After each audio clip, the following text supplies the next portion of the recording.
کا اعلان نہیں ہے. سحری کا وقت شروع ہے, اللہ کہتے ہیں آخری وقت افضل ہے. وقت ختم ہو رہا ہے, اب نہیں کھانا. سارا دن بھوک پیاس سے قریب نہیں جانا, لیکن جیسے ہی وقت ہو گیا کہا پیچھے نہیں ہٹنا. یہ کس چیز کی تربیت ہے؟ یہ خدا کی کبریائی کو تسلیم کرنے کی تربیت ہے. اللہ کو کیا ملتا ہے ہمارے بھوک پیاس سے؟ ہمارے بھوک پیاس سے جو کچھ ملتا ہے مجھے اور آپ کو ملتا ہے. یہ ہے وَلِتُكَبِّرُوا اللَّهَ عَلَى مَا هَدَاكُمْ. اللہ نے جو تمہیں ہدایت دی ہے نا قرآن کریم کی شکل میں, اس پر رمضان میں اللہ کی کبریائی کا اعلان کیا کرو. اور اللہ کی کبریائی کا اعلان کیا ہے؟ آپ روزے سے ہیں. سب سے بڑی اور بھی عبادات سب کچھ, لیکن کبریائی کا ایک بہت بڑا اعلان اجتماعی صورتوں میں یہ ہے کہ اب ہم کھا پی نہیں رہے, جنسی خواہشات سے روکے ہوئے. وَلَعَلَّكُمْ تَشْكُرُونَ, تاکہ تم شکر گزار بنو. لا الہ الا اللہ. روزہ اپنی نوعیت میں صبر ہے, اپنے نتیجے میں شکر ہے. روزہ اپنی نوعیت میں صبر ہے. سردی کے دن بھی ہوں گے نا, لوگ تمنا کرتے ہیں, اچھی بات ہے, اللہ سے تمنا رکھنی چاہیے, اللہ اچھے سے اچھے آسان سے آسان روزے ہوں.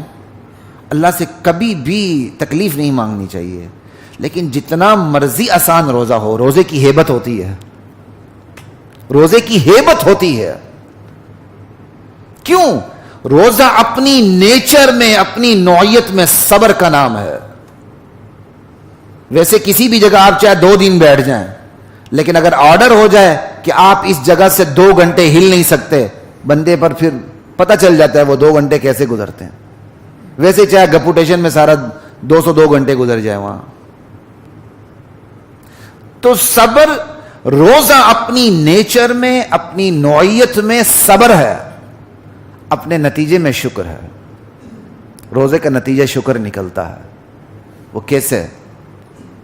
جب آپ خود بھوکے ہیں, آپ کو پھر بھوکوں کا خیال آتا ہے, پیاسوں کا خیال آتا ہے, اور آپ جائز خواہشات جنسی پوری کر سکتے ہیں, جن کو اللہ نے یہ نعمت نہیں دی ہے, ان کا خیال آپ کو آتا ہے. اللہ کی نعمتیں بار بار ذہن میں آتی ہیں. مولا تیرا احسان ہے, کھا بھی رہے ہیں, پی بھی رہے ہیں, جائز جنسی خواہشات بھی پوری کر رہے ہیں, تو یہ شکر ہے کہ نہیں؟ صبر کرتے کرتے کرتے وہ صبر کہاں جا کے ڈھل جاتا ہے؟ شکر کی صورت میں ڈھل کے سامنے آ جاتا ہے. تو صبر اور شکر یہ 2 بنیادی صفات ہیں معرفت الہی کے لیے, اور رمضان میں اللہ یہی پیدا کرنا چاہتے ہیں. قرآن کریم کھولیں, آپ کو بار بار یہ آیات ملیں گی, اس میں نشانی ہے ان لوگوں کے لیے جو صبار ہیں اور شکور ہیں. ان فی ذلک لآیات لکل صبار شکور.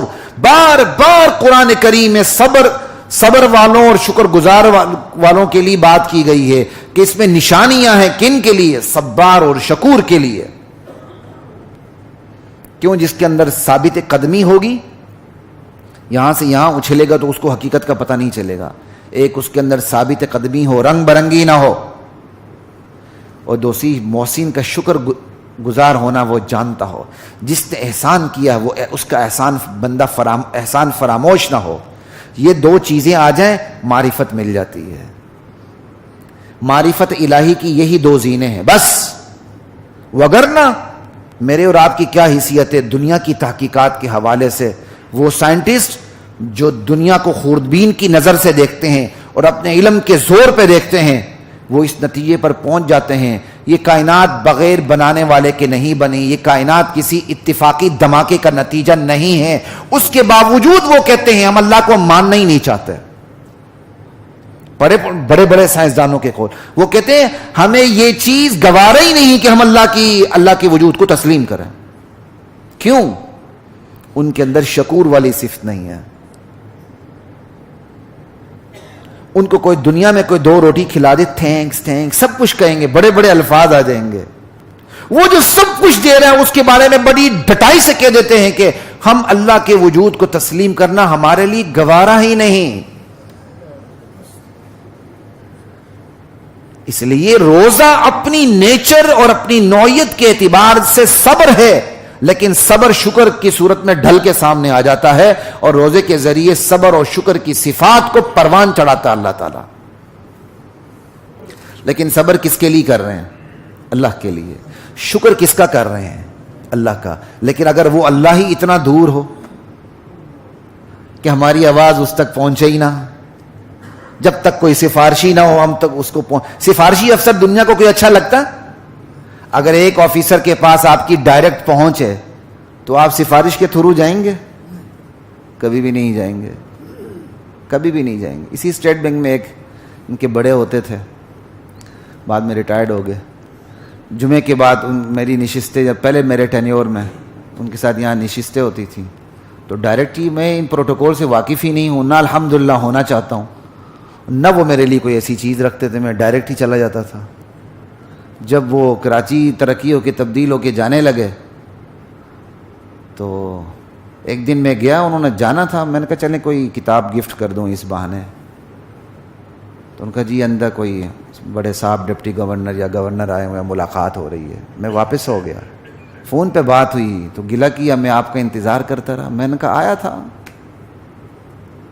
آپ کی سرکار نے مجھے اندر جانے نہیں دیا۔ وہ کہتے ہیں میں ان کا بندوبست کرتا ہوں، آپ کہاں ہیں میں آتا ہوں۔ میں نے کہا نہیں، آپ یہاں سے جا رہے ہیں میں آؤں گا۔ کہتے نہیں آپ جہاں ہیں مجھے بتائیں میں آتا ہوں۔ میں نے کہا نہیں، آپ وہیں بیٹھے میں آ رہا ہوں، کیونکہ میں نے رخصت کرنا آپ کو، لیکن اس یہ وعدہ لے کر آؤں گا کہ آپ نے اپنے سیکرٹری کو کچھ بھی نہیں کہنا۔ یہ میں وعدہ ان سے لے کے پھر گیا تاکہ میری وجہ سے کسی کا نقصان نہ ہو۔ کہنے کی بات یہ ہے، صرف سمجھانے کا مطلب یہ ہے، جس بندے تک آپ کی ڈائریکٹ پہنچ ہو پھر آپ ان ڈائریکٹ راستے کو پسند نہیں کرتے، اور اللہ کے ہاں آپ نے اتنے بیریئرز کھڑے کر دیے کہ اللہ تو گناہگار کی سنتا ہی نہیں۔ یہ خدا کا، یہ ہمارے اوپر ہمارا اپنا ہی ظلم نہیں ہے۔ اللہ تو کہتا ہوں میں گناہگار کی ہر وقت سنتا ہوں، اللہ کہتا جب پکارے سنتا ہوں، جس وقت پکارے سنتا ہوں، جس حالت میں پکارے سنتا ہوں۔ زنا کر کے ابھی فارغ ہوا ہے وہ پکارے اس وقت بھی سنتا ہوں، دوران حج پکارے اس وقت بھی سنتا ہوں۔ کیا بات ہے اللہ کی شان کی، اس کی غفوری کی، اس کی رحیمی کی، اور ہم نے کہہ دیا نہیں، تمہاری آواز اللہ تک پہنچ نہیں سکتی، ہماری آواز کو کوئی روک نہیں سکتا، پہلے ہمارے پاس آؤ پھر اللہ کے پاس۔ ارے انبیاء بھی آئے ہیں تو انبیاء نے اپنی امت کو اللہ کے ساتھ ڈائریکٹ کر دیا ہے۔ انبیاء کی حیثیت یہ ہے، اللہ تعالیٰ کی ماننی ہے نبی کی سیرت کی روشنی میں، وگرنہ انبیاء نے آ کے اپنی امتوں کو اللہ کے ساتھ ڈائریکٹ کر دیا ہے۔ ہم کہتے ہیں نہیں نہیں نہیں نہیں نہیں، تمہاری پہنچ اللہ تک ہے ہی نہیں، تم بڑے گناہگار ہو۔ ایک صاحب کہیں اسی طرح دعا مانگ رہے تھے، نوجوان سا لڑکا تھا، میں نے اس سے پوچھ لیا بھائی آپ کیا کر رہے تھے؟ کہتے ہیں جی میں چونکہ ان کا واسطہ دے رہا تھا، کیونکہ اس کے میں تو بہت گناہگار ہوں، اوپر آواز کیسے پہنچے گی؟ میں کہا اللہ براہ راست سنتا ہے، اللہ براہ راست سنتا ہے۔ وہی ہے، آپ نے صبر کرنا ہے کس کے لیے؟ آپ نے شکر کرنا ہے کس کے لیے؟ اگر وہ ہستی دور ہو، درمیان میں سفارشی آ جائیں، بیریئرز ہوں، آپ پہنچ نہ سکے، کہا وَإِذَا سَأَلَكَ عِبَادِي عَنِّي فَإِنِّي قَرِيب، میرے بندے میرے نبی آپ سے میرے بارے میں پوچھیں، انہیں بتا دیں کہ میں قریب ہوں۔ اب یہاں یہ نہیں کہا میرے بندے میرے بارے میں پوچھیں انہیں بتا دیں وہ اللہ بہت قریب ہے، وہ کہا ہی نہیں، اسلوب فوراً اللہ نے قرآن کا بدل دیا، کہا فَإِنِّي قریب، میں قریب ہوں، نحن اقرب الیہ من حبل الورید، میں شاہ رگ سے بھی قریب ہوں۔ قریب تو ہے، ہر ایک کی نہ سنیں، صرف تہجد گزاروں کی سنیں، اللہ کے ولیوں کی سنیں؟ کہا نہیں، اجیبو، میں سنتا ہوں، صرف سنتا نہیں ہوں، جوابی کاروائی کرتا ہوں۔ اجیبو کے اندر پوری جوابی کاروائی ہے، ایسے ایسے کر کے بندہ سن لے عمل ہی نہ کرے کیا فائدہ؟ کہ جوابی کاروائی کرتا ہوں۔ اجیبو کس کی؟ دعوت الدائی، جب بھی پکارنے والا پکارے، کوئی بھی پکارنے والا پکارے، کب؟ کہ اذا دعان، جب بھی پکارے۔ اللہ کی بارگاہ میں چھٹیوں کا کانسیپٹ ہی نہیں ہے، اللہ کی بارگاہ میں چھٹیوں کا کانسیپٹ نہیں ہے، سمجھی؟ دنیا کی بارگاہوں میں چھٹیوں کے کانسیپٹ ہوتے ہیں، اللہ کی بارگاہ میں کسی وقت کی چھٹی کا کوئی کانسیپٹ نہیں. دعوت الداعی اذا دعان فلیستجیبوا لی. جب میں تم پر اتنا رحم کر رہا ہوں، اتنی بڑی ہستی ہوتے ہوئے تمہیں اپنے ساتھ ڈائریکٹ کر رہا ہوں، تو پھر تمہارا بھی فرض بنتا ہے کہ میری بات مان لو، میری دعوت پہ لبیک کہہ دو. وَلْيُؤْمِنُوا بِي، مجھ پہ ایمان لے آؤ، مجھ پہ یقین رکھو، اس کا فائدہ مجھے نہیں ہے. لعلہم یرشدون، لوگوں کو ہے ہدایت پا جائیں گے. لا الہ الا اللہ. یہ ہے اور یہ آیات رمضان کی آیات کے اندر ہیں.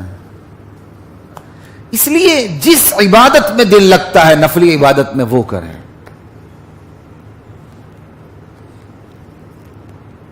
یہ نہ کریں گھر کی خواتین کی طرح، جی کتنے قرآن پڑھے، میں 10 پڑھے، میں 20 پڑھے، چاہے ایک بھی نہ پڑھا ہو، 2 کو 2 سے ضرب دے کے 4 بنا لیں.